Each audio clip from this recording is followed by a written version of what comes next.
Good evening, and I want to welcome you guys to another edition of Creative Monday Discussion. I am your host, Mervin Boudram, and I will be with you for the next hour and a half with some amazing guests that we're going to introduce shortly. Thank you again for tuning in. For those who are tuned in, I want to remind you that you can join the conversation. You can comment and let us know where you're from by using the comment section below. So just comment in the comment section below and let us know where you're tuned in from.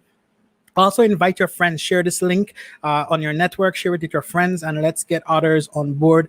It's always a pleasure to be with you here every Monday at 7 p.m. right here on my Facebook page. And actually tonight we're actually live as well on my YouTube channel. So for those who you are on YouTube, you can just go to Mervin Boudram, look for Mervin Boudram on YouTube, and you can also tune in there and comment there as well.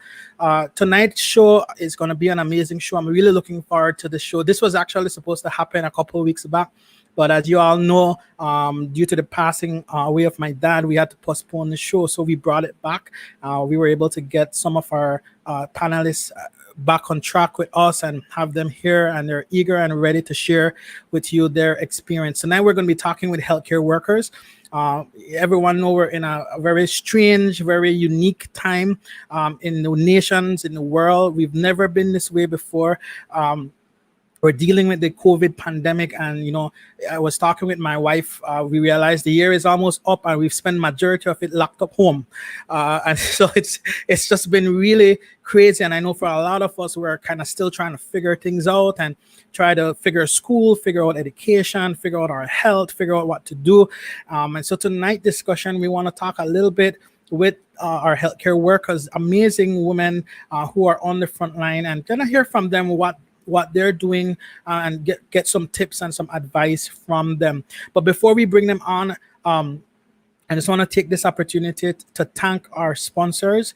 We have some amazing sponsors who've been helping us and supporting us with these shows. And so we want to take this time just to thank our sponsors, Tas Belize Media, Tas Belize Limited, Elevate Consulting, Builders Hardware, Art Shock, Coaching with Melanie, ID7, In Our Films, LG Book Corner, Twig and Pearl, and Budram Solutions. And I just want to say, guys, if you want to find out how you can become a sponsor, please reach out to me. Reach out to my contact information is info@mervinbudram.com, or you can also call or WhatsApp me at 614-8540. And again, that's to find out how you can become a sponsor. If you even want to be a guest on the show, you can use that contact information to get in touch with me. Again, I want to hear from you guys. Where are you tuned in from? Let us know. Use the comment section below. We want to know who is with us, where you're from. And again, if you have questions for our guests tonight, please comment and let us know. Without any further ado, we want to hop right in. There's a lot to talk about, and we don't have a lot of time. An hour and a half can go just like that, right? So I want to bring on our first guest. She's a good friend of mine, and we kind of go way back, like way back. And and so it's interesting to see her transition. She went from being one of my friends then to become my doctor, one of my family doctor that we look to and get advice from, right? And so I want to take this opportunity to introduce Dr. Laura Friesen. Hi, Dr. Laura. How are you doing? I'm doing fine, thank you. Good evening to everyone out there. It's a pleasure to be on here tonight. And it's true, we do go way back. We go way back. We go way back. We from legacy years. We were at the same apartment for a while, and then kind of you went to Guatemala to study, and you abandoned us for a few years while you got your degree, but then you came back, right? So it's good that you came back. Yes, 15 years, I guess. Definitely. So, so Laura, tell us a little bit about you, a little bit about your background. Help our audience get to know you a little bit more. Okay, I am Laura Friesen. I was born in Cayo District, Belize. Grew up on a farm. Youngest in my family. Went to high school at Sacred Heart College and decided that I loved the sciences. And after that, did an associate's degree at UB, and then decided to go to Guatemala, which was at that time the closest medical faculty to Belize. Now we have a closer one in Chetumal, but at that time it was the closest one. And went there and dove into Spanish university education and made it through with honors, thank God. And decided to come back to Belize to practice for the time being. So I've been back in Belize since the end of 2017.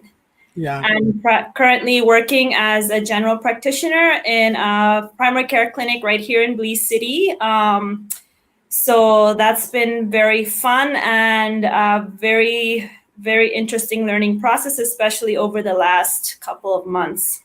Yeah. And I guess even in this time, it's been a hyper learning curve, a hyper learning season for you. Yes, definitely. A lot of new things to learn. This has been an unprecedented time in history. I don't think anybody alive has been through something like this before. And so everybody obviously has had a different experience in the healthcare field. Some people have been more in the heat of things. Some people have been a little bit more removed from it, but everybody has definitely had their complete life and career somewhat changed and altered during this time. Yeah.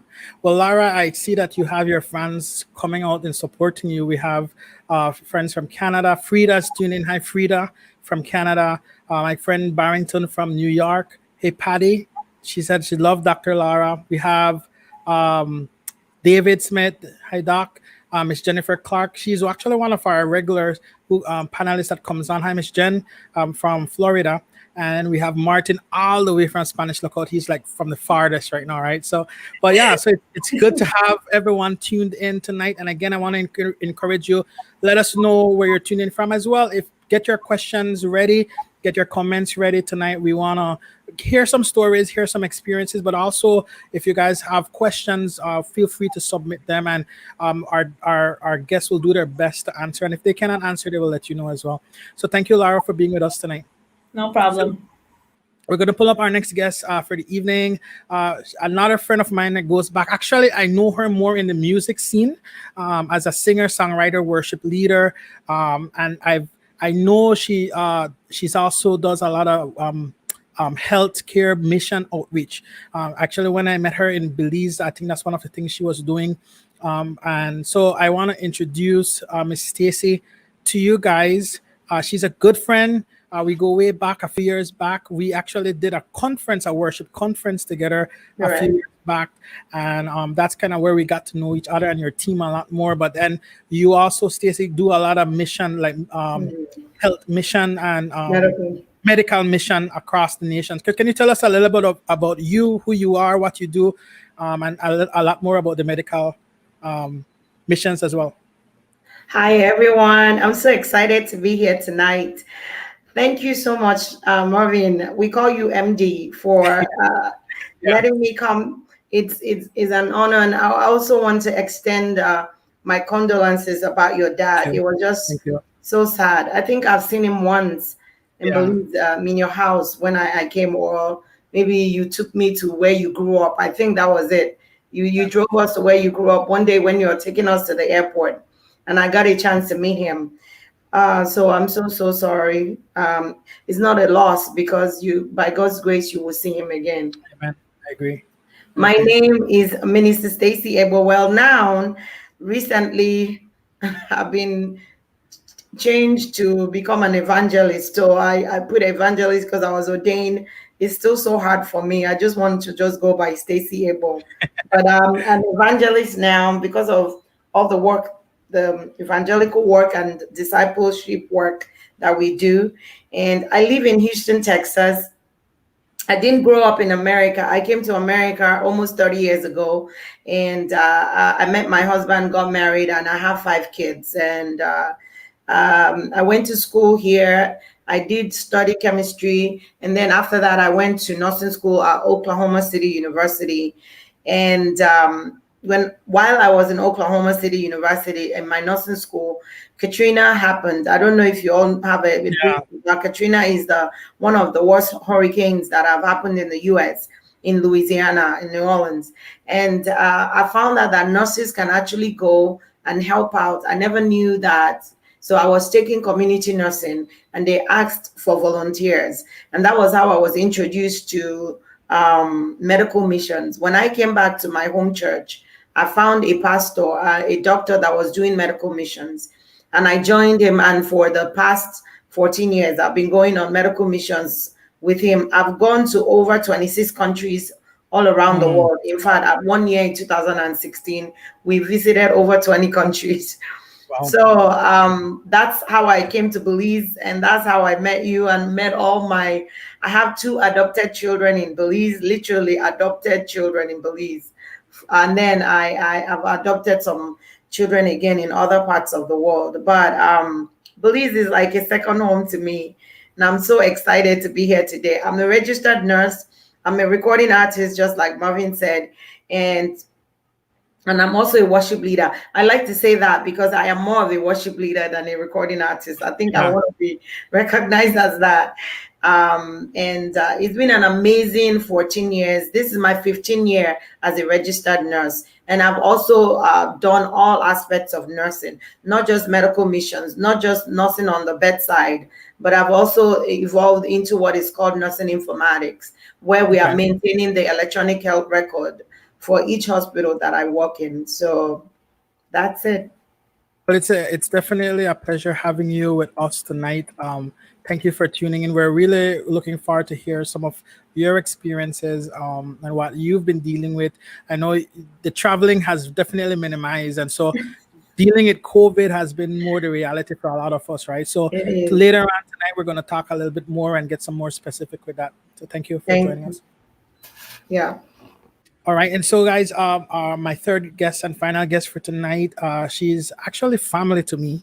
I'm married into their family, so she's my wife's aunt, and she's also she works in the U.S., works on the medical field, and so I want to introduce Miss Maria Neal. Hi, Auntie. I can Hi. say that, right?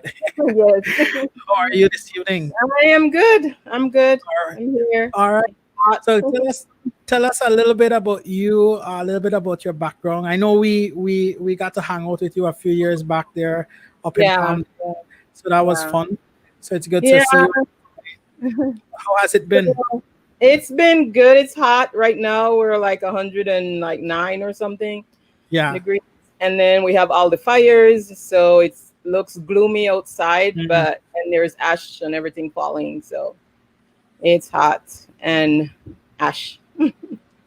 Yeah. So I'm actually really looking forward to hearing your story with COVID because Ruth was telling me a little bit about it. Yeah. And so you work with in the medical field. Can you tell us Yes. what you do specifically? So I've been working in the medical field for 15 years. Before I was born and raised in Belize, and Hmm. then I met my husband in Belize as well. And then we moved, I think, in like '97 to the US. And then I went to school for nursing, but then that kind of shifted due to some circumstances. But I stayed in the medical field, and I did medical assistant Okay. and medical billing and coding. So uh, I did coding for 10 years, billing and coding, and then I moved to a different, that was with a cardiologist. And then I Okay. moved from that office, and I'm now doing medical assistant and receptionist in a clinic. Yeah. So so we are like the first, contact when First someone person. walks, Yeah. yeah, walk into the office. So That yeah. that that. So tell I know I'm not sure if you want to get into this now, but Ruth was telling me that you had to deal with COVID personally. Like Yeah, what was that yeah. like for you? So I did get the COVID virus. At first, we were furloughed for a couple months, and then they had called us back for a week. And that week I was there, I guess I caught the virus because when I went home that Friday, um, I was just feeling like a little bit fatigued. And I was Yeah. just like, well, maybe it's, the rush of the week. And I was fine. And that Saturday, it's the same thing. I was feeling a little bit tired, and I just couldn't take it anymore. And I lay down. That was like how tired I was. Yeah. And by like 6 p.m., I had a fever of Mm. 103, and it just keep getting higher. And yeah, so, and then my husband and kids, and I have three kids, two boys, one girl. They're all older, 19, 24, and 25, I think. I Yeah. think. Um, We lose track over time, right? yes, yes. So, but yeah, so they locked me up in the room, and I didn't get to go out. My husband will come in because he worked nights, so when he would get home, he will be checking my temperature. We tried everything, Tylenol, everything that we could think of. Nothing was taking the fever down, and it was just like I was like in pain. My whole body, it like hurts to touch my own skin, Wow. and yeah, and I was like in and out of it, and and of course he was getting scared and like, should we go to the hospital? And I said, well, they can't do nothing. There's Yeah. nothing they can do. They'll just do the same thing that we're doing. I'm like, continue doing. So, and of course, we're Christians and we believe God for healing. And I remember one day, and I was sick for 2 weeks. Okay, so one day I remember I was going in and out of it, like of consciousness, and I could hear him and feeling him like anointing my head, my arms, my legs, and he would pray for hours and hours every day. He did that, and then I would say like on the fourth day he did it again, and praying for me, anointing, and he would anoint the whole house. He called the kids and he anointed them, and he prayed for them, and he prayed over the household. And after that I just felt, like I felt good. I got up, I walked out of my room, I went into my kitchen, and I just started cleaning like nothing happened. Yeah, so but it was an experience, and Yeah. I wouldn't wish it on anyone. But Yeah. it is sad, and I thank God that He delivered me from that. Yeah. And but yeah, so and you still have all the after effects, Yeah. and yeah, so Well, I wanted you to share that because right about now everyone we have a lot of medical doctors, nurses on the front line, and Yeah. everyone's concerned about their personal health. But I want, even for tonight, for us to bring awareness as well to the medical workers on the front line, and that Yeah. they're putting themselves at risk. And so for us, it's important that we also keep in mind that when we're going to the doctors, that we're following protocol, that we're wearing our Exactly. mask, we're doing what we need to do, because it's not just about our health, but it's about the those that we interact with as well, Contact. right? And so, Exactly. because contracted the virus on your job, uh, Yeah. serving those who needed medical assistance, right? And so, Yeah. yeah. Well, I just want to thank you for joining us tonight, and we're going to get in a little bit more. What I'm going to do is add back our other guests, and we want to jump into our Q&A time. This is a discussion time that we can simply bounce off and share different experiences and what you guys have to deal with right now. So that's actually my first question to you guys. What goes through your mind when you need to go to work every day, and knowing that you got to deal with COVID front on? Like, what goes through your mind? And anyone can just go and feed off and go from there. Anyone who wants to go first? I think for me, it has been a very dynamic process. I think in the beginning, when we learned about this disease in China, first of all, everybody was like, oh, that's in China, it's not going to come here. And I still remember the moment in March. I think it was the beginning of March. It was still mostly in Europe, Italy, and China. And I remember looking at my colleague and telling her, you think it's gonna come to Belize? And we're like, we think so. And like, just right now I look back and like, oh, the naivety of that moment, right? I had no idea what was coming, right? And still had no idea at that time. And in the beginning it was a very tense time. We had to figure out a lot of things, learn a lot of new procedures, learn how to do a lot of infection control. I work in a community clinic. We don't deal with a lot of high risk or high infectious cases. And so we had to put in a lot of protocols. In the beginning, there was a lot of, stress and figuring out things and having to learn to be creative and flexible. And but right now, I would say I go to work in the morning and I do what I can, and I am as safe as I can be. And I don't go with fear. I go with some fear to visit my family because I don't want to get them sick. Yeah. But I am able to go to work and I'm able to do my job and feel like I do the best I can with what I have. And well, the rest, leave it to God, right? So, I Yeah. mean, when I get up in the morning, I do realize I'm going into some risk, but I think I have learned to manage that risk by now, Yeah. somewhat at least. It's good. Stacy, what is like for you? At the beginning, like she said, it was really a scary, very odd information coming in. I do remember my first experience being, I had traveled, of course, I traveled a lot. And in January, I was coming back from Nigeria, stopped over in Rwanda, stayed over there, stopped over in Europe, and then came back to Houston. And in middle of January, I also left, traveled to New Jersey. On the plane going to New Jersey, because Houston is an international airport, is a hub for so many people coming in, especially like we have like Chinese airlines, Chinese Airways, and all these people, Japanese Airways, it's a hub there. So I had quite a lot of people. So there were all this kind of talk. Every time we stopped over somewhere on the TV in the airport, they were just talking about all this Chinese virus, Chinese virus. Immediately in my spirit, I just felt that I needed to protect myself. It wasn't rampant in the US. It wasn't anything that anybody's saying.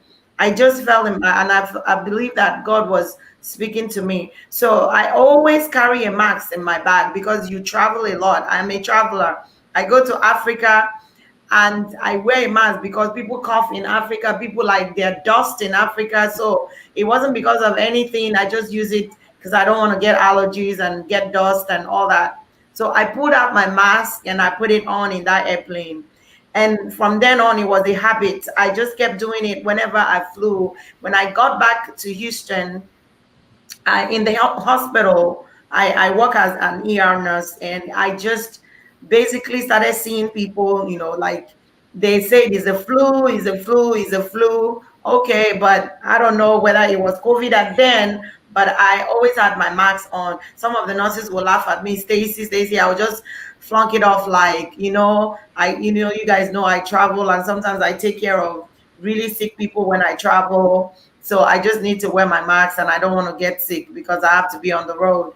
So that's how I dealt with it at the beginning. When we now found out that it was COVID and all the information coming on, I was so scared. I will not lie to you. I went into a panic kind of mode because I am a nurse. What am I going to do? I know that I'm going to be taking care of patients. I can't be saying no. And because for me, mostly it's because I have a grandson and he already has like a lot of allergy issues and respiratory distress. We go to the ER a lot. So I was so scared. I actually made a choice that I don't want to come home. If I'm going to work in the hospital, I want to go and rent a hotel, stay by the hospital, and never come home because I just don't want to bring this home. I don't want my daughter to look at me and say, look at what you did to my son, all that stuff. So Yeah. I was so scared that one day I actually scared myself into a panic that I had COVID. I drove myself to the ER and I said, I don't know, but I think I have it. They checked me and everything. And then they sent me home. I think coming home that day, I just said, enough is enough. I can't live like this. So I just started, saying, I'm not going to watch the news. I'm not going to be feeling because I used to read, they say COVID this, COVID that, this person died, I'll just filling my head up with all this negative stuff. And I felt like it was affecting me a lot. So I decided not to read anymore about it, just concentrate on working in the hospital, taking care of my patients, and just leave it like that. Whatever they tell us in the hospital, whatever information they give us, I'll just work with it. Once I made up my mind to do that, I think half of the fear left. And then I have to embark on a journey that, as everybody here had said, I am a Christian. Come on now. What is the worst that can happen? I go to heaven. Okay, no problem.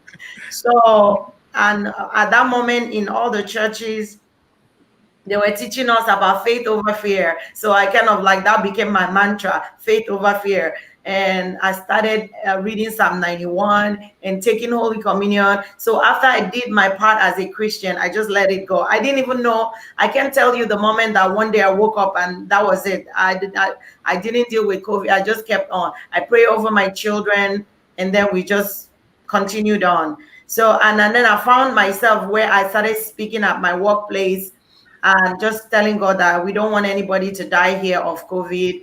And since March, I would say up until now, nobody has died in my hospital of COVID. So that's one thing I can say. Yeah. That's awesome. I appreciate you sharing that because the fear is real. The It fear is. is real, and it's a process that all of us are going through, both the medical workers, but as well as people. And I think, in my opinion, and this is just my opinion, you guys have an advantage because you have the medical background to kind of deal with this that's coming, whereas there's a lot of people home who don't have the medical background and they're kind of freaking out. I'm like, what do I do, right? And so I think it's good that we're having discussions like this, and to hear from medical workers as well, like, hey, there is a fear that I felt, but I need to work through it. I had to work through it, and I had to come to a place where I am able to continue to do what I need to do, but put safety precautions in place. Maria, what has it been like for you? Well, like Stacy said in the first beginning when it first started, of course we were all scared, and we're like, how are we going to deal with this? And of course we have all our supervisors and everyone coming together to try and figure out a way of how to get the patients in, and then we have to start doing the temperature checks and giving out the mask, and of course we have to give them the mask and not keep the mask and glove and everything out because people were starting to take them. And then before it really got here, what we first started was people were buying like crazy. And, we were like, what's going on? Why is everyone stocking up? And then we found out why it was, and that stuff were closing down. And, but we didn't do panic buying. I don't know. For my husband and I, we didn't do panic buying. We just figured, well, what happened, whatever happened will happen, we'll deal with it when that time comes. So we didn't panic buy. At work, now they gave us the mask and the shield, and and constantly you're washing your hands, and try not to touch your face and your nose. But I was scared at first, and then I figure, like, you know what, I have God. What am I scared for? Because one time I was so scared, I had a panic attack at work. I passed out, and Yeah. it said that it was, he's asked me, are you stressed? And I'm go, well, come on. It's like, I think we're all stressed. And so he's like, okay, so, well, you had a panic attack, and you have to. So that was it for me. So I was like, okay, I can't keep passing out every time I get scared. So I just hold on to God, and I every morning before I go to work, I pray, and I sit in my car and I pray, and I put on my armor, and I go into battle. And that's how it's been every day ever since. It's weird. It's like a dream. I think it's just seems so unreal, the way everything looks and the way everything has been happening. So that's how it's been for me. I just, yeah. Yeah, just from what you guys are seeing and experience, what are you projecting? And I know this might be a question you don't want to answer, but do you see this thing curving anytime soon, or do you think things will shift anytime soon? Like, what are like you're the experts, right? Yeah. What are you guys thinking or feeling, or what are you experiencing in that sense? Mm. What you're seeing? Sorry, go ahead. I don't know where. I don't think it's going anywhere, because people are really, there's this, and a lot of people that don't believe that it's for real. I just don't know why, but maybe like Maria, they haven't experienced it.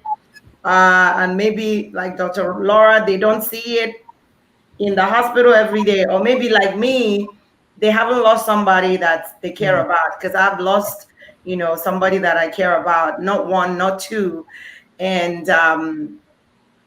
so maybe if they experience that, they will believe that this is real. So because people don't believe it's real, that's why I don't see any curve. I don't see where it's going. If we don't deal with it, if we don't keep ourselves safe, I don't know. It's just going to probably be a way of life. That's the way I'm looking at it right now. Hopefully we'll get a vaccine, and maybe that can put some kind of curve to it if it works. But that's what I see. Yeah. Dr. Lara, you were gonna say? Yes, I was just gonna say something.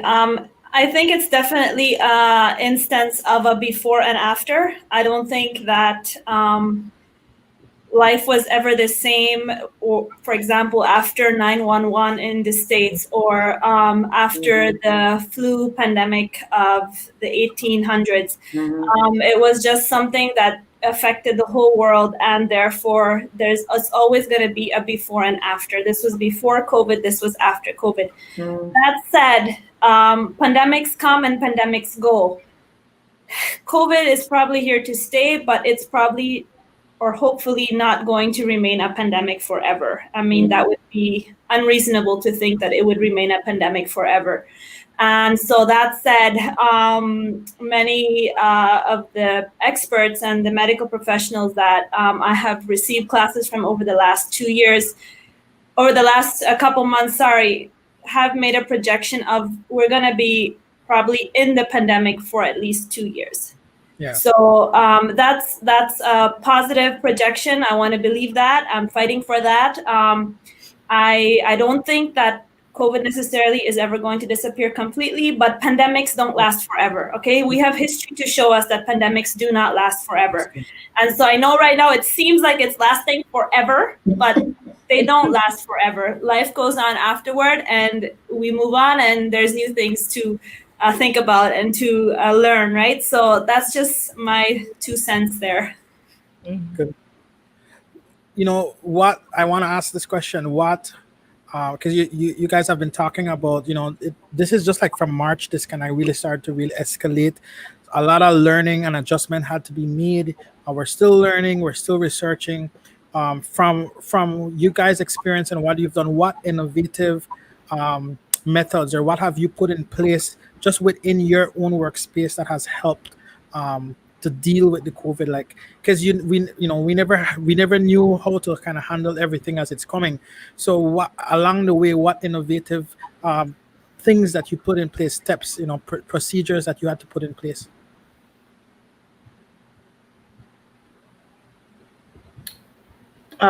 Maria. They're calling you out. You guys got it bad over there in California. So Yeah, we do. So for the workplace, what we do is we don't have patients coming into the office. You would when you make your appointment, and actually they're doing more virtual appointments than physical appointments. So the ones that do come in, when they get to the office, they will wait in their car. They will be sent a text letting them know it's time for them to come up, and they go straight into the exam room. When they're coming up, they get their temperature checked in the lobby area. If you don't have a mask, they give you a mask, and you go straight up. And only the patient is allowed in that appointment. And then for our workspace, well, we are cleaning like every 15, 20 minutes. We're wiping down everything. We're, washing your hands. And of course, we have our mask on and our face shield. And we just continuously washing our hands. And then when I get home, I go straight into my garage. I change my clothes, put my clothes in the washer, and I go straight and take a shower before I interact with any of my family, of my husband or my kids. And that's how I've been dealing with it. I have masks in my car. I have hand sanitizers in my car, in my purse, and everything. And I just think that that's now like become a new norm. Yeah. And then we have of course the flu shots clinics coming up, and then we have patients calling, and what do we do? And sometimes you just have to tell them. We just tell them to monitor themselves for 14 days if they don't have any symptoms.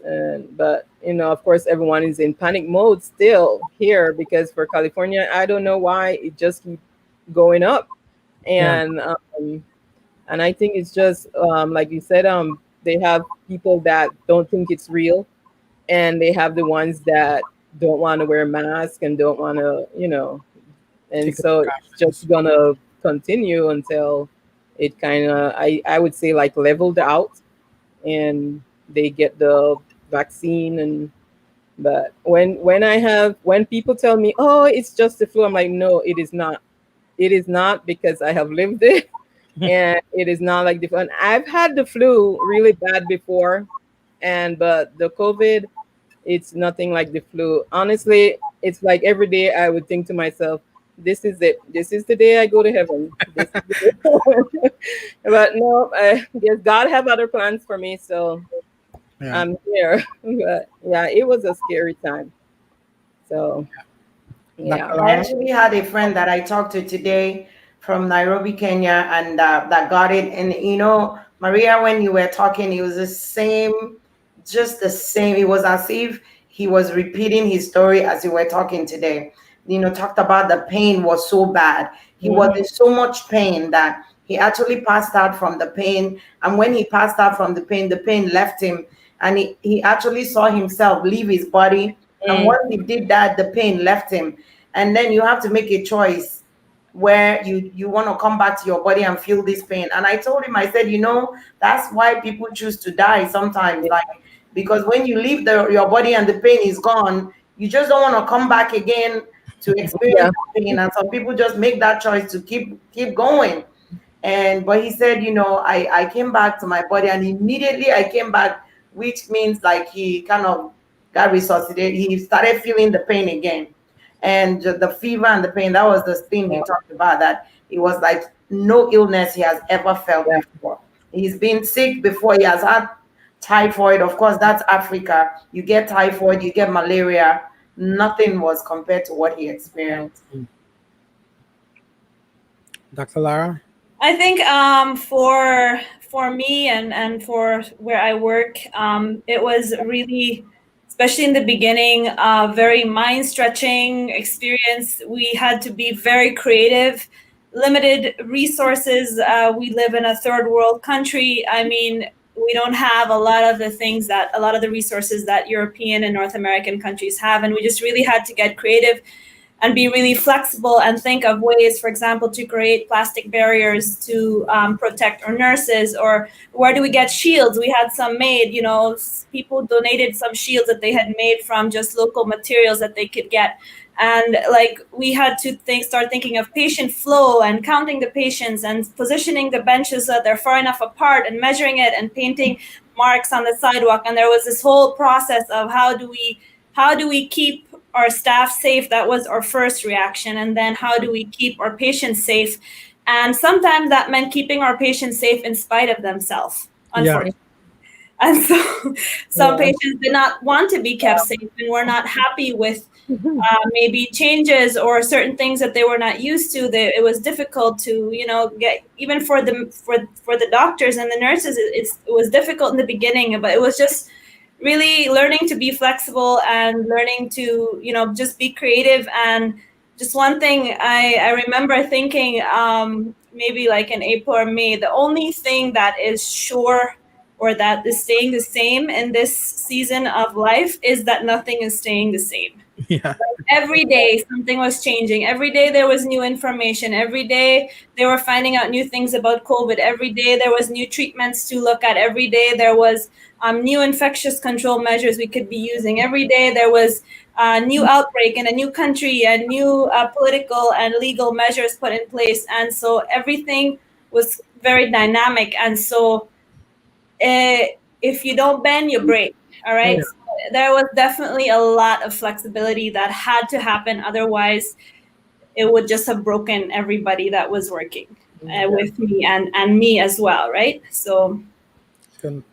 And I wanna just mention to our audience, if you have questions, feel free to comment in the comment section and send in. Actually, a question came into me through Messenger, so let me read this out. How does the virtual appointment work? Because everything is shifting over. Even as Maria was sharing, someone has to come, wait in their car until they get that text. They come in. A lot of patients are used to that personal examination. So how is the virtual working? Are you guys using virtual appointments, and how's that working, the treatments and dealing with the people?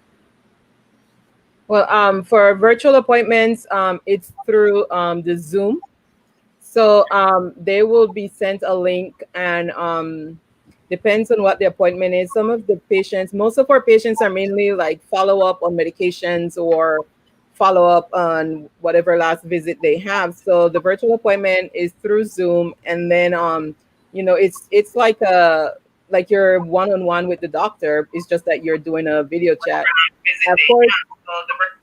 Of course, if you have like a sore whenever you're trying to show, of course you'll be going up and it's like, but for physicals, we book them in office because of course you have to check the breathing and do the blood work and all that. So, but we have some patients that they like the virtual appointments because they're afraid to come out. They're still on lockdown. They don't want to come out. So they like the virtual appointment. If the doctor thinks that the patient will benefit from an in-office visit, then they will go ahead and call that patient and try to get them to come in. But they're doing, and they also have telephone appointments because of course we have like older patients that they're not tech savvy and don't know how to use Zoom, so we'll do telephone appointments for them. Yeah. So that's what we're doing. All right. So let's say that I might think I have COVID. What do you recommend I do? What steps should I take? What, before even thinking about going to a doctor or checking medical, like what should I do? When you think you have it? Yeah. If I think I have COVID right now, what would you guys advise? The most important thing in your mind right now, once you think you have it, is to quarantine yourself. That's the most important thing I can tell you, because that saves a lot of lives. So if you think you have it, go to your room, just like Maria said, close the door, quarantine yourself, tell your family, tell everybody you need to stay away from me because you don't know. And then make sure that your family members or anybody can get you little things like a thermometer. If you are in a country like in America, I don't know about Belize, where you can afford what is called an oximetry, like to check your pulse ox.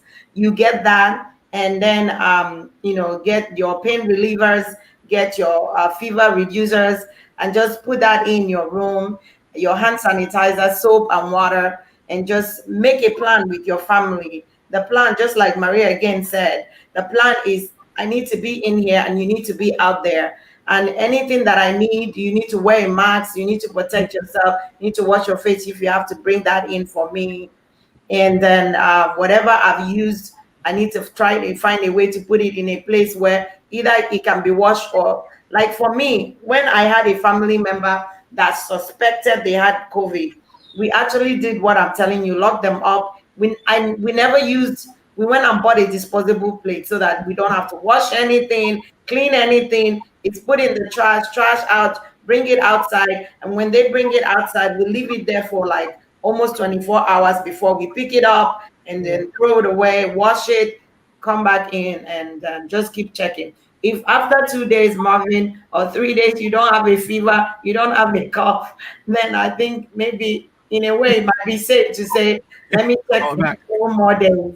And then, then, but if it gets worse, because I mean, maybe Maria is young and strong, I bet she didn't have like any kind of comorbidities.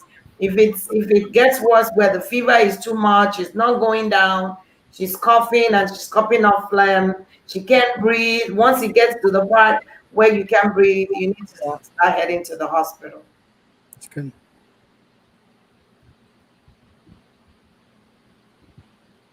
Anyone else want to add to that? Share any insight? I just wanted to share a little tidbit. I know that a lot of the messages, especially in Belize, have been stay at home, stay at home, stay at home. That is true, but it needs to be taken into context. You stay at home if you have only mild symptoms, or if you don't need to be out and about. For example, if you don't need to be going to parties, if you don't need to be going to places, then stay at home. However, it doesn't mean stay at home if you're really feeling ill. Yes. Or if you think you might need medical attention, because that is a misconception some people have. They think, oh, well, I'm just going to stay at home until I die.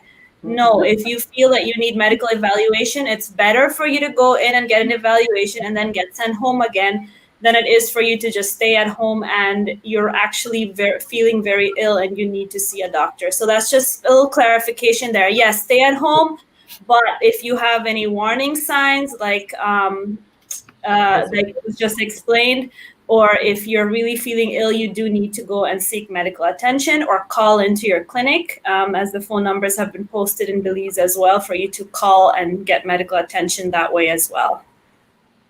Correct. That is very important. I also want to add that, because I've had so many people that lost their family members because of that. They didn't want to go to the hospital. There's also, that's another thing that I want to talk about, the stigma that you want to tell somebody, I think maybe I might have COVID and everybody's going to run away from me and nobody wants to talk to me. That stigma makes people stay at home. Of course, then they die. Not just the stigma, but the non-clarification, just like Dr. Laura said. People don't know what to do, and then they get so sick, and by the time they get so sick and get to the hospital, there's nothing that can be done, and then everybody says, oh, people die in the hospital, so don't go to the hospital. So, well, maybe you came when it was already worse and there's nothing that can be done. Maybe that's why you died in the hospital, but that doesn't mean you can't go to the hospital when you're really sick. The gauge there is, if you can't breathe, there's nothing nobody can do at home for you. If you cannot breathe, you're struggling to breathe, there's no question. Call 911 or just drive yourself to the hospital. Like Dr. Laura said again, it is better, and I tell my patients that they send you back. They can say, oh, there's nothing, we send you back, than that you stay at home and nobody can help you. It's good.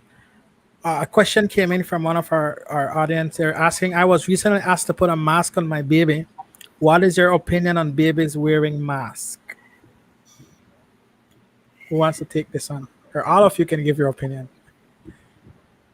My grandson wears a mask, by the way. He is 2.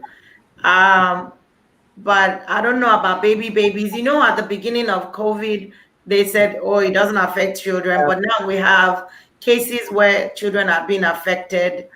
For me, the reason why I put a mask on him whenever I take him anywhere, number one, I want him to learn importance, just to know, as little as he is, that, or he might ask, why is grandma wearing a mask? And I said, grandma wants to make sure you don't get sick. And then, can I wear a mask? Sure. I mean, taking him out, first of all, I don't think it's safe to take, young babies out. Like, you want to go to the grocery, if somebody can stay with them at home, just avoid it. But I don't think I would want to take anybody out, especially a child, without putting a mask on, because I don't know about Belize, I don't know about California, in Texas, in Houston, people are coughing like crazy. You get to the grocery store, people are coughing. You just don't know. So I would rather do that, especially if it's not uncomfortable for the baby. But I don't know about babies, like maybe a newborn baby or something. I don't know. Maybe Dr. Laura can answer that. I would say under the age of 2, it's definitely not recommended or safe. Over the age of 2, it's a little bit controversial. I would say it has to be supervised if somebody's wearing a mask, because kids can do weird things with anything that's in their hands and face. And so, and it's also important that it's masks that are appropriate. There is some homemade masks that are being made with sponge and like several layers of thick material, and they can breathe. Things, and they're not even good for adults. They're, it muffles the voice, and it's really warm, and it can give you rashes, and so those are not really recommended. If you do want your child that's definitely older than 2 to wear a mask, then get an appropriate one, get a thin one that's comfortable, that's easily removable if needed. But it's definitely not advisable for babies. Yeah, That's good. All right. So I want to, again, if our audience, if you guys have any other questions you want to submit, feel free to do so. While you're thinking about your questions, I just want to take a moment just again to plug our sponsors. We want to thank them for supporting also, Task Belize Limited, Elevate Consulting, Builders Hardware, Art Shack, Coaching with Melanie, ID7, In-Off Films, LG Book Corner, Twig and Pearl, and Budram Solutions. We want to thank our sponsors for helping to make these shows a reality. And again, for those who might just have tuned in, we are talking with Dr. Lara, Maria Neal, and Stacy Egbo, all frontline workers, medical workers on the front line, and they're dealing with COVID every day. They're dealing with the reality of COVID every day, and so we're talking about their experience, their stories, and just kind of getting their input from their perspective, right? So I just want to, my question for you guys, is there any experience or story that just stands out to you, like a situation that just really stands out to you, that really kind of made an impact in your mind in dealing with COVID, dealing with maybe some patients, or dealing with even the system that you are working in? I think one of the most impacting wasn't actually a personal experience, but when Guatemala was having a very, very large outbreak, that was, I think, around, I want to say May or June. There was a medical resident working at one of the hospitals that I did some rotations at, who lost both of her parents to COVID, presumably her having brought it home from the hospital to the family home. And that, I think, sunk in really deep. It made me feel really responsible for the elderly people in my life. And it just really touched my heart to think not only the thought of losing both parents close, like almost on the same day, but also the fact where you feel as a medical professional that you were responsible for that, right? Like, I mean, you can never tell what would have happened, what if, right? But that story just really stuck with me, and it made me really aware of the elderly people in my life and even in my patients that are elderly. And I just kept thinking, I don't want to be the one to give them the virus. So I'm going to be safe as possible. Churches were still open and there was still some socialization was still allowed. I would go, but I would keep my distance because I don't want to be the one to be, spreading it to people that are vulnerable. And that for me was very important because that's just personal responsibility, right? And so that was something personal to me. That's good. Maria? What was the question? any story or an experience that really stood out to you, that marked you in light of this COVID time? Paraphrasing it now. No, not really. I just like Dr. Laura said, with the elderly patients, I am more like aware of their, vulnerability, that, they're more vulnerable to get sick. And like you said, the younger one, of course, we have young people that also died from it. But for me, it's the elderly patients. I am more, like making sure that I am keeping distance. I'm constantly washing my hands. We went to visit my mother-in-law today, and it's the same thing. We're in the house and we're with our masks and we're standing far from them and we're at the door, like just saying hi, like just came to check on you. But it's, because my mother-in-law and father-in-law, they're elderly and they're both have underlying conditions. So, but we haven't seen them in months. So we went and we just, went to say hi with our masks on and keep our distance because, so that's it for me. It's just keeping my distance. And we do still have churches. My church still have church. They stream online and in person, but I haven't been. I've been watching it online. And just going to work. When I go to work, I just go to work and I come straight home. I don't want to go to the store. I don't want to, I go to work and come home. That's it. I do all my shopping online and have them deliver it. No, send back stuff because it's not the right one. But we're all gonna need re-socialization classes after this, right? We won't know how to hug again. We're like, that's true. But that's true. For me, I have a very I don't know how to say it. It's a very personal story. I had a friend of mine that was an only child, and to her parents, and the parents they are from Central America too. And I've known them. I've known her since she was young, and very close to her mom. Her mom was very ill at one point. Was almost about to die. She had so many illnesses, but she pulled through. She survived over the past 5 years. She's been doing very well, thriving very well. So this year, I remember I was at church when she just called me and said, "Oh, my mom passed away, and my mom died of COVID." I was floored. I was completely shaken, and I remember saying to her, "What happened?" And to her, it wasn't really important. The next thing she said to me, and my dad tested positive. So it's like we left all the focus on the fact that her mom died. I just remember the shift for her to focus on her father getting well, or to focus on her father getting well was like the top priority right now. It's like she shifted her grieving, her mourning, just like put it on hold. Just my dad is sick in front of me.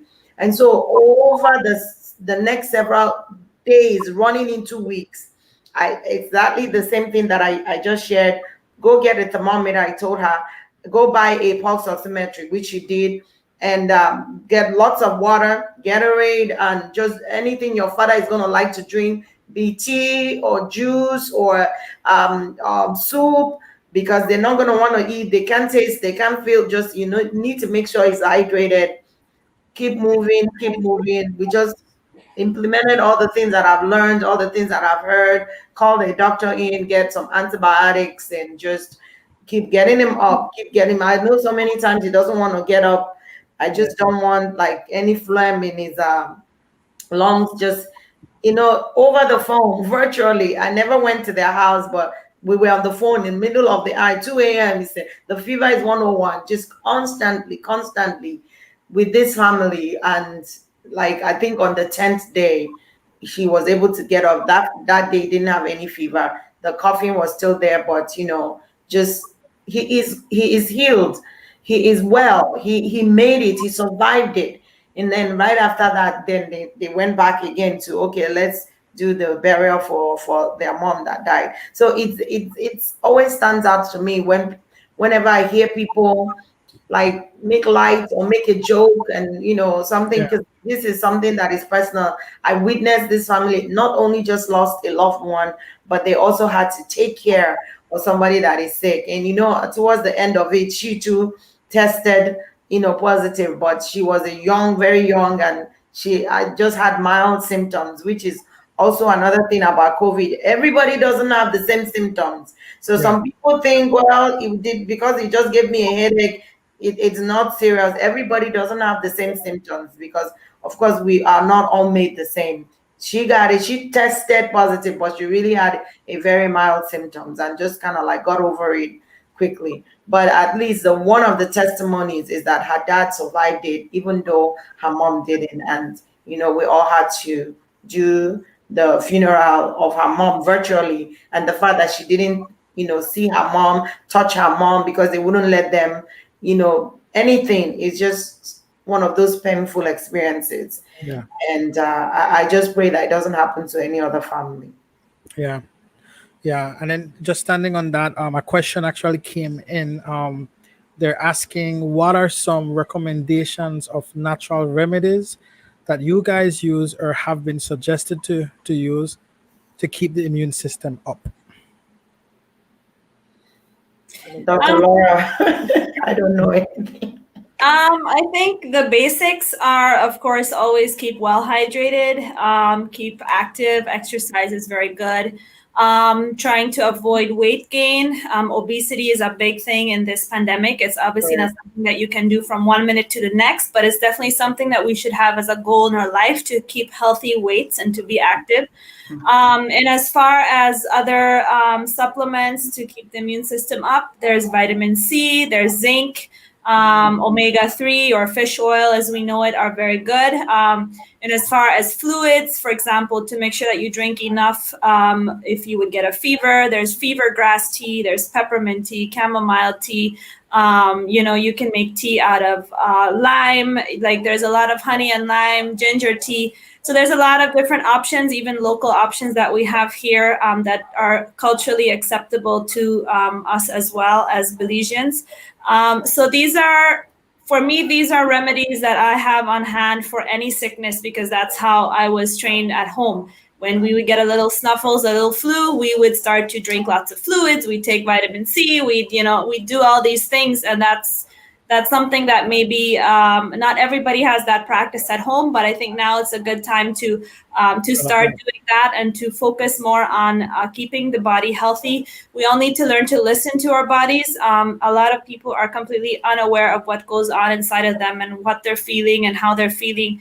And people need to learn to listen to their bodies, listen when they're tired, listen when they need food, when they need exercise. These a lot of different things that we can learn how to stay healthy, and how to be better prepared should we get a serious illness. So anything that we can do to help stay active and help our immune system stay up, go out in the sun is another thing. Just go out, get some vitamin D. I'm sure in Belize that's not really a deficiency problem we have, but anybody listening from North America, go out and get some sun. Seattle, those places. Those are just some things that come to mind just quickly about different things that we can use. And lots of fruits is always good. Fruits have antioxidants. Fruits have vitamins, minerals that we need for our immune system. And so it's important to be eating a lot of fruit as well during your life. I'm not going to say during this time, because these are things that you should be implementing as lifestyle habits for your whole life, not just for now. Good.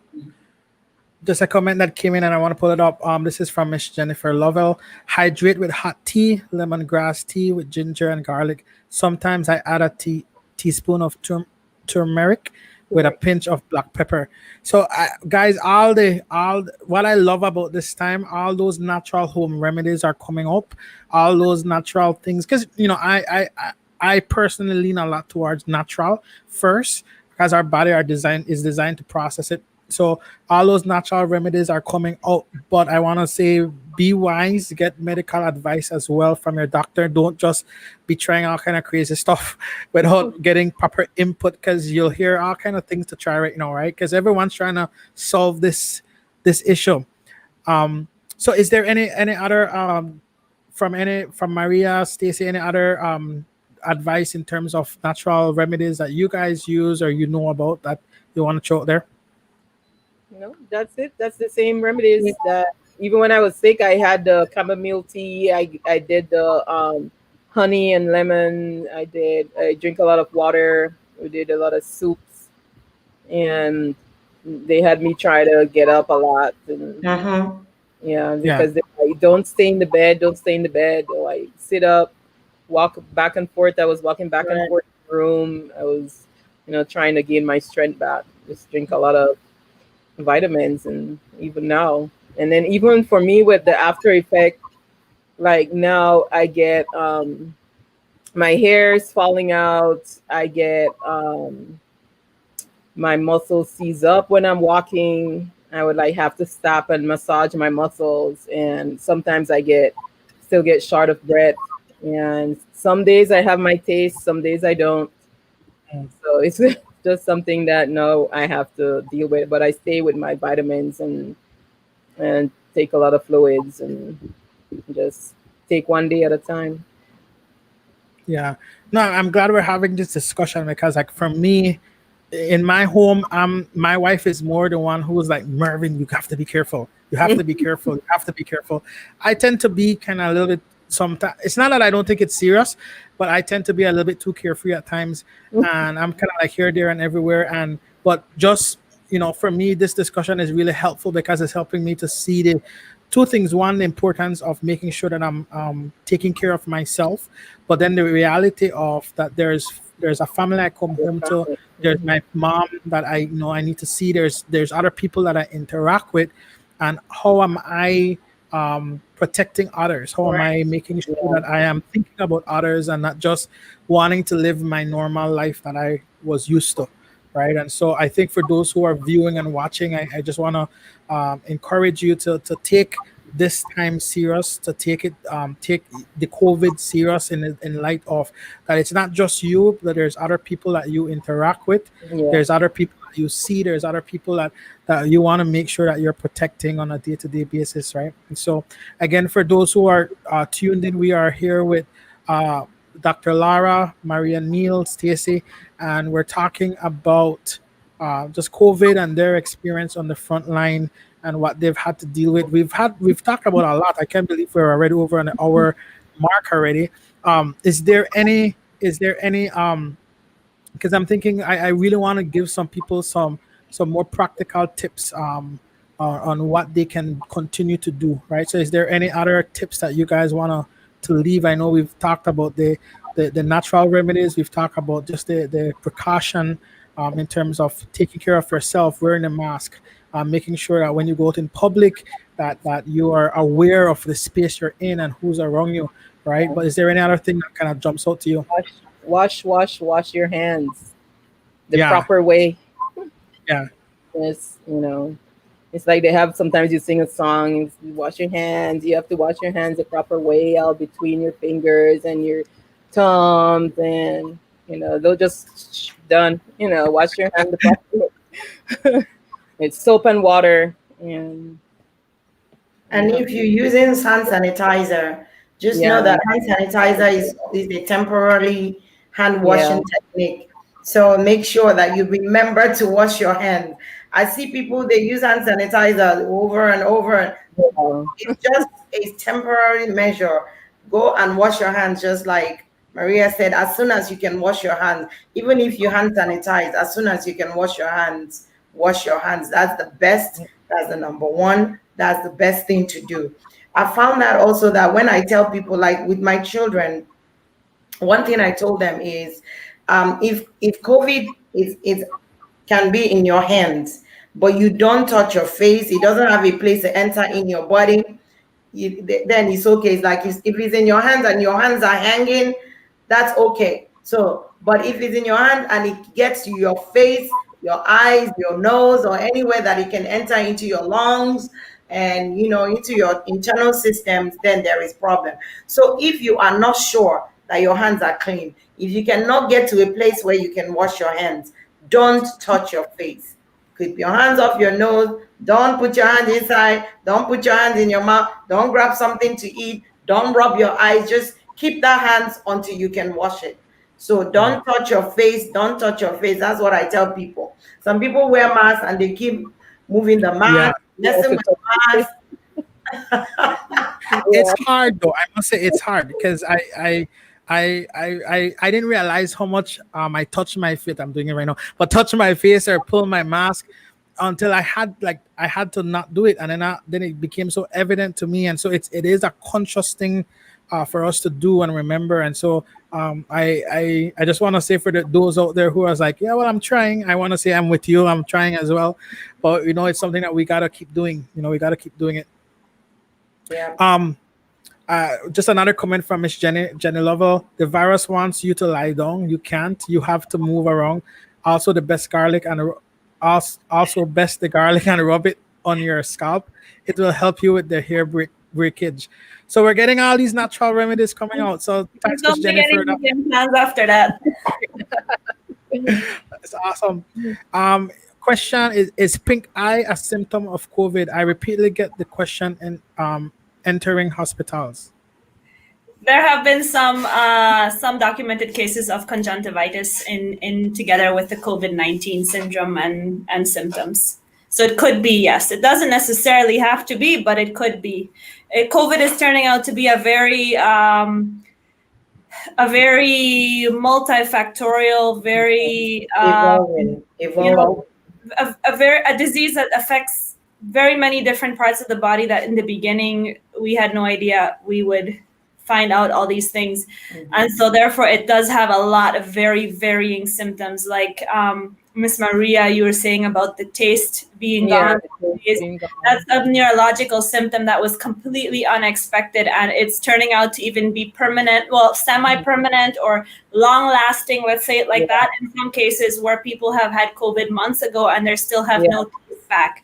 So there's many different things. It's dynamic. It's changing. The symptoms are widespread. They can mimic almost any disease in the beginning. I mean, they can mimic gastroenteritis and pneumonia, a simple flu, a tonsillitis, like a rash. You can have a rash as well. It can mimic an allergy. It could.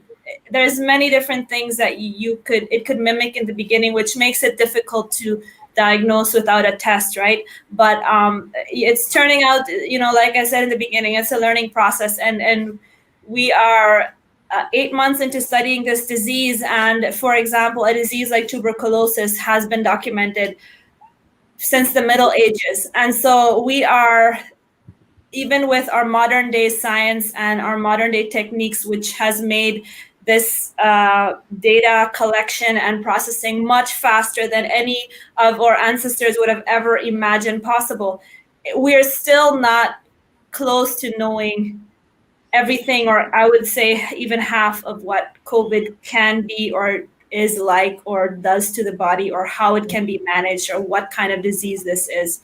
Yeah. So that's a challenge for medical professionals. It's a challenge for researchers, for scientists.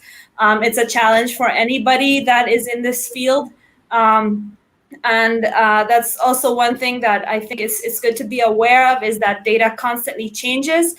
There's nothing in life that you can prove 100%. You can't prove anything, but you learn to look at evidence and you learn to come to a logical conclusion. And so sometimes we come to a logical conclusion and we get new evidence, and then we need to change our logical conclusion. Doesn't mean that the logical conclusion wasn't logical in the first place, because it was based on the present evidence. But as evidence moves along and as we discover more things and more research is done and more trials are done, those logical conclusions can and will change. So that's just to calm down the people who say, oh, everybody's saying something different every couple of days. Yes, it's true, but it doesn't mean that they're lying, and it doesn't mean that they're trying to lie. I can't speak for everybody in the world, but I just know how the scientific process works. So that's just to shed a little light on that. And probably if everybody in the world would have taken a research methods class, probably would have had a lot less anxiety and stress during this time, because everybody would be more aware of what it means to have data and what it means to what does science mean? How do you collect data? How do you get information? How do you come to a logical conclusion? How do you know that you know? These are a lot of philosophical questions almost that all of a sudden people are thrown into because of this crisis. Yeah. A comment came in from Esther Dweck. We had a severe pink eye. We had a severe pink eye in the winter. The tiredness and shortness of breath that came with it last 3 months. Wish we had a test.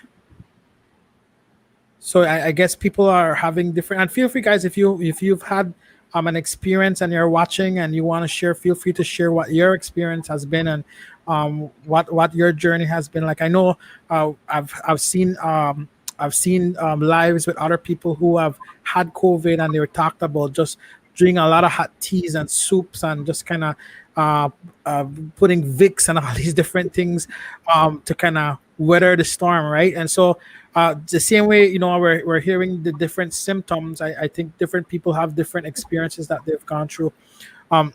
We are winding down. We have about 15 more minutes. And so what I want to do in this next 15 minutes, I just want to give each one of you an opportunity to share your final thoughts.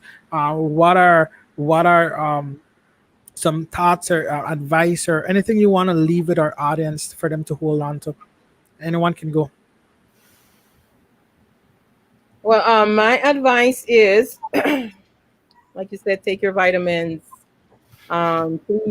Please wear your mask, even if you don't think that it's serious, but think of your family member, think of someone else that you'll be in contact with. Like, wear your mask for them, not just for yourself. And please wash your hands, keep on washing your hands, and just take one day at a time, because like Dr. Laura said, it changes every day. We would be at work and you would see they bring us a new list. Well, okay, so no, this is what you guys have to look out for. So it's like it changes every time. It changes. It does not stay the same. So just take care of yourself, your family members, wear your mask, wash your hands, and just, don't stress. I should be telling myself that. Don't stress. Don't stress. No stress. That's it for me. I would like to just go on the spiritual side and just tell you to just buckle up in prayer. I found that one of stress relieving strategies that I use are just to think about positive things, positive thoughts, which you find in the Bible, and just use the Word of God. I found out that really, really of a truth, Psalm 91 is a powerful psalm. It does help a lot, even if you speak it to yourself. Wake up in the morning, one of my routines is just read it out loud. Sometimes I read it in the car. You just do it, and taking Holy Communions can never go wrong with that. Just once in a while, maybe once a week, maybe once a month. Just if you have family, gather them around together and have a Holy Communion. It's a healing strategy that Christians use. It works for me all the time. And just get yourself involved in church. Don't just say, oh, because we don't go to, like Maria said, we don't go to a physical church. You can watch that. Now you can go to TD Jakes Church. Now you can go to everywhere. All those churches you ever wanted to be. Now you can go to all of them. You can have service at 10 and 11 and 9 p.m. and just have a lot of service. Just fill your mind with encouraging things that will take those fear away. Just remember faith over fear. Mm-hmm. And be compassionate. I think one of the things that's come out of COVID is people realizing life is short and how they need every other person And so just be compassionate, share, just give what you can. Give a prayer, give an encouragement, give a virtual hug, give a virtual handshake, and just be nice to people. Just really show compassion at this moment. So many people need it. If you can get a grocery for an elderly person, just do something in that act of giving, in that act of compassion. Sometimes that takes away the focus from you and the focus from your other things or your other problems, and just make you take care of another person. And then just be prayerful, pray for the medical care workers. Just do that. Just do that. You can never have enough prayers. There are so many of them really that are on that front line. Some of us are like we are, but we are really not, because those people that work in the ICUs and those people that work in the ER and really, really taking care of those patients, doing all the suctioning and everything. We need to pray for everybody. The doctors, just like Dr. Laura, you cannot say no to a patient. You have to take care of them. Just pray and pray and pray. And I think if we do that, we Very good. think you Very will. good. Yeah.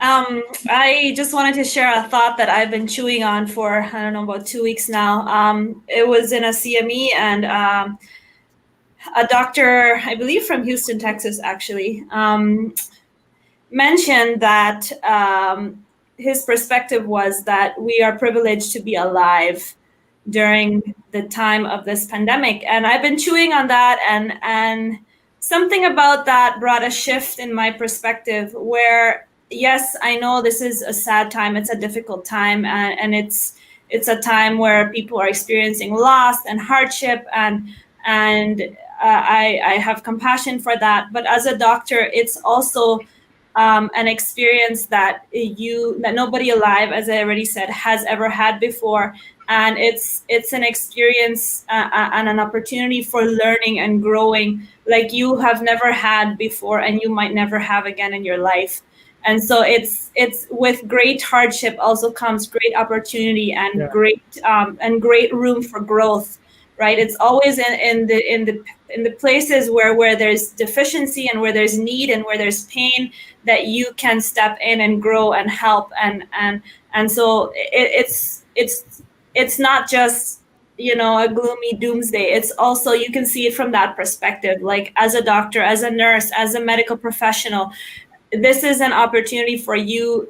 You will always, these things will always stay with you your whole life, and you will be different, and you will pass on the knowledge that you've learned to the other generations of doctors coming behind you who might not experience this, what we are experiencing today. So that's just a little paradigm shift that I had a couple weeks ago. And it's little things like that you think about, and like Miss Egbo was saying, to keep positive and to think, fill your mind with positive things, and not to focus on the stress and anxiety like I did for a long time at the beginning, right? But now, learning to cope with all of that.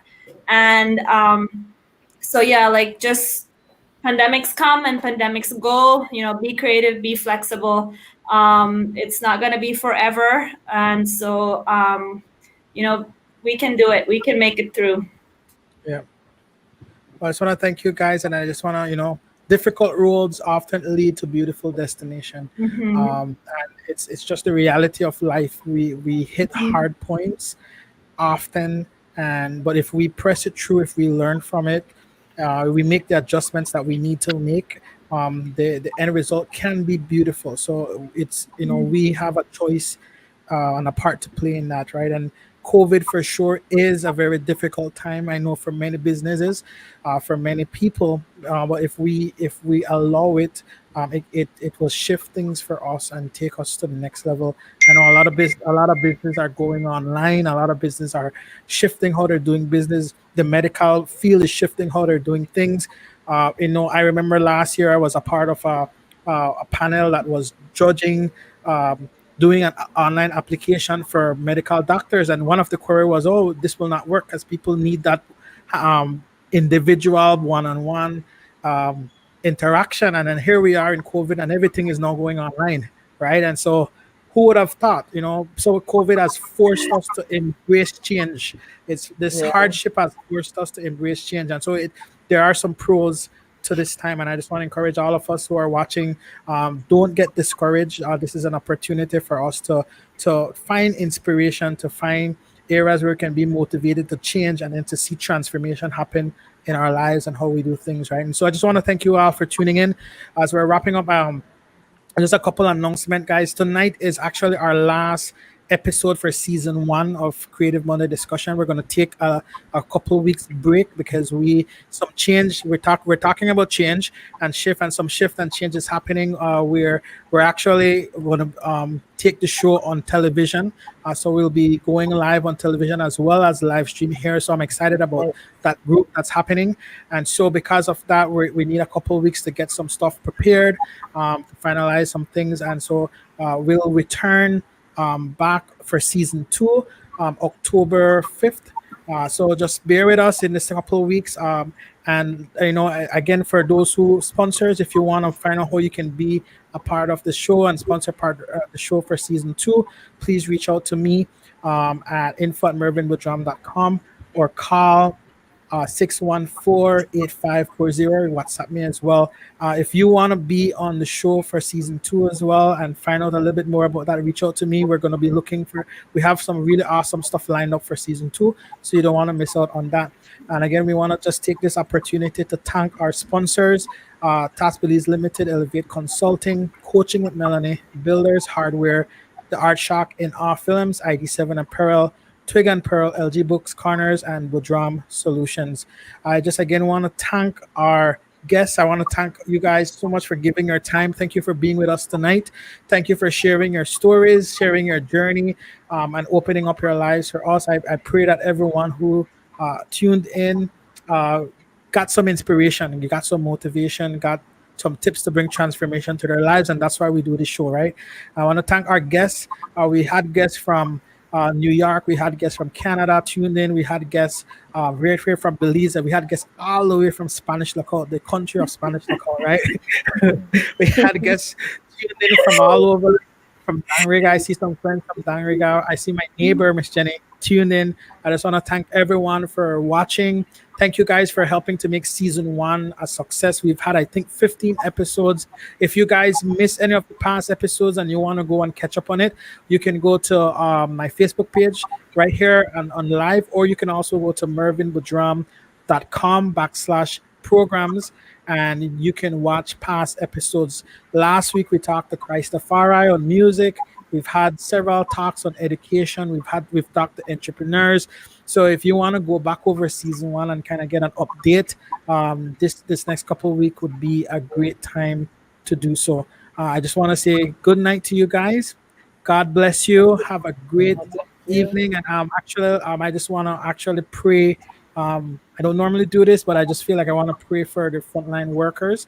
And so, Father, we just thank you, guys, God, for the frontline workers, for doctors, for healthcare partners globally. And God, we just ask you, God, just for a covering of protection over them. We just ask, God, for you to just continue to bring to them, God, the wisdom, the knowledge, the know-how, God, the quickening, Father God, to really help and serve the world in this pandemic, God. We pray for our viewers. We pray, God, for Father God, for those who are dealing with medical issues. God, we just pray for grace. God, we pray for healing. We thank you that you're a healer, and we just pray that your healing virtue just flow in and through their lives, God. So we just bless them in your precious name. Amen.